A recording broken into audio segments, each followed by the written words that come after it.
Est-ce que vous allez déclarer votre patrimoine? Je pense que la question qui est posée est celui du contrôle.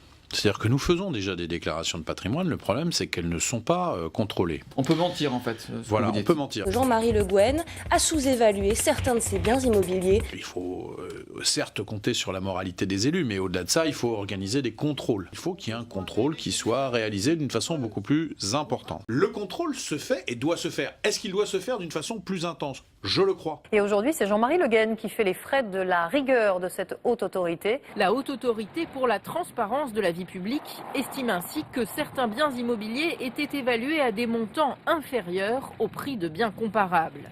700 000 € manqueraient, d'après Mediapart.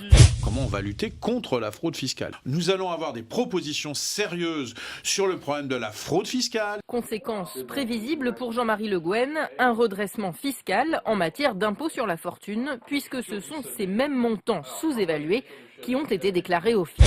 Il ne faudrait quand même pas, excusez-moi, que nous pensions comme ça et que nous acceptions l'idée que la classe politique, puisqu'on parle de ce mot, classe politique, serait en train de faire tout et n'importe quoi. L'immense majorité dans cette profession comme dans la vôtre sont des gens qui sont honnêtes.